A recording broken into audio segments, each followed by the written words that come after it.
Hi and welcome.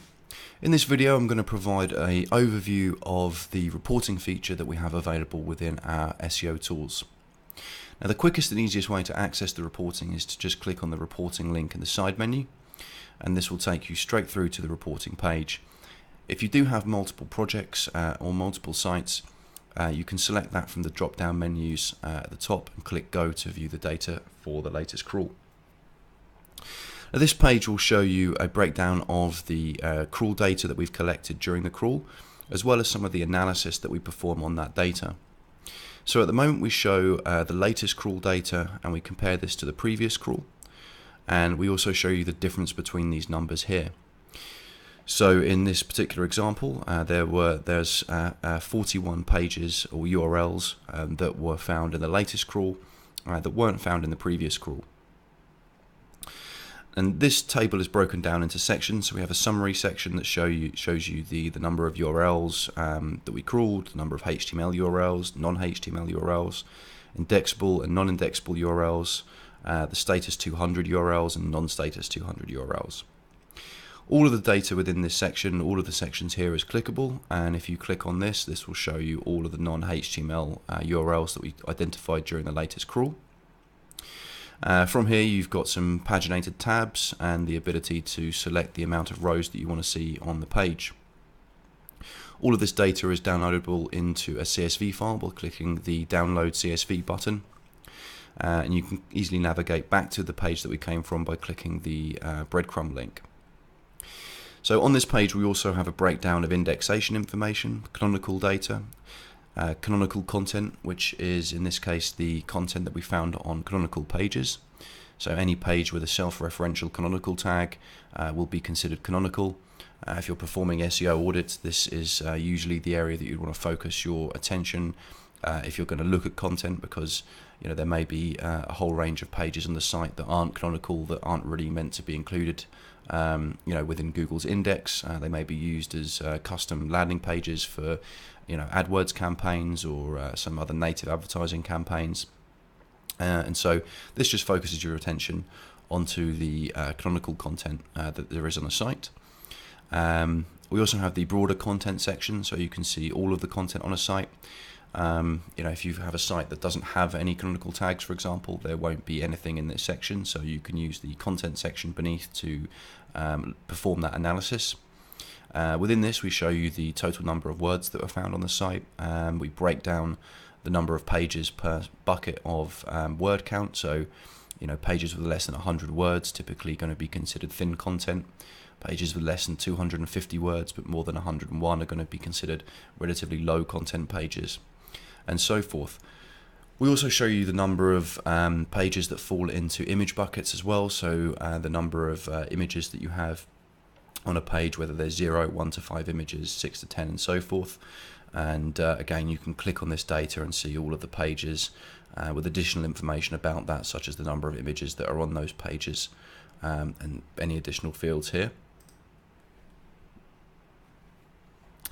We also show you the internal linking data, so the number of internal follow links, the number of no follow links, and pages with less than 4 follow links, so pages that are poorly linked to on the site.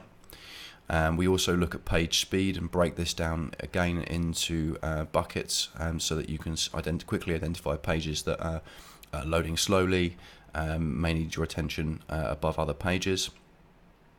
The metadata section breaks down all of the different types of metadata that we look at in this section are just page titles and meta descriptions, and we limit this to errors that we found, so whether they're missing, whether they exceed the character limit, whether they're too short, whether there's multiple iterations of a meta description or a page title on any one page, and also duplicate meta description and page title sets, where the meta description or page title is the same across multiple pages. And finally we have the Google Analytics section, which looks at Google Analytics code as well as Tag Manager code. Again, here we're looking primarily at problems, so if code is missing, if there's multiple iterations of a code on a page, or if the code is legacy and is outdated and needs to be updated. We also provide a look at the tag manager code as well, so whether that's missing or whether there's multiple iterations on the same page. Obviously, not every site uses the GA code. Some sites use Tag Manager, some sites don't. And so you can use this just to sort of find out here. Clearly on our site, we don't use Tag Manager, we do use the GA code. And so there's going to be a lot missing here. We also provide visual cues to give you or to draw your attention to the areas where it's most needed. So for example, the red thermometer here shows that there's a serious error, and the blue thermometer here shows that this is just data. The green thermometer shows that there's nothing wrong with this at all. The orange thermometer shows that this is a minor error. Obviously, these are broad indications, and in some cases, it may be intentional that you've done something a specific way.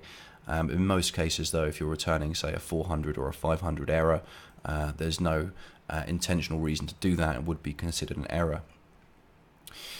Now, the other feature that we have within our reporting tool is the Export tab, and the Export tab allows you to download any web crawl data that we've accumulated and collected. So the options here are that you can create a custom CSV file, so you can just check all of the data and download everything, or you can download specific types of data such as the Google Analytics checks that we perform, or the metadata, or if you just want to see some of this, you can unselect or reselect, and clicking the download CSV button will enable you to get a CSV version of that data. We also provide a number of different reports, such as the SEO report, the images report, and the broken links report. We cover all of these in more depth in other videos, so I'm not going to go into it in too much detail here. But the SEO report will cover, allow you to download essentially a tabbed version of an Excel report, multiple tabs, each delineating the different types of data, so metadata, headers, indexation, sitemaps, social media tags, that kind of thing. The image report shows you where all of the images are on your site, as well as other information about those images, such as the file type, file name. And the broken links report will show you all of the broken links on your site and where those links are located, as well as some additional information such as the response codes that the particular pages are returning. So this is really the main reporting section of our SEO tools suite. There are other features such as the SEO Audit, and again you can access this from multiple places, such as the side menu. If you navigate to a project, you can access both the reporting tab and the auditing feature from here. If you're in a particular site, you can access that from the reporting link here, or the SEO Audit here, and these menu items will take you straight to that page as well. So if we go through to here, you can just select a project and then select a site, select a crawl, click go, and you'll see this data. I'm only going to cover this in a small amount of detail because we cover this in a lot more depth in another video, but this just provides graphical representations of the data that you're seeing within the reporting section. And this is broken down into very similar categories. So there's the content section, and again you'll start to notice here that there's a pattern. We've got the buckets of word count and the number of pages in each of those buckets. You can click on a chart here, and that will take you through to the specific data for that particular part of the chart.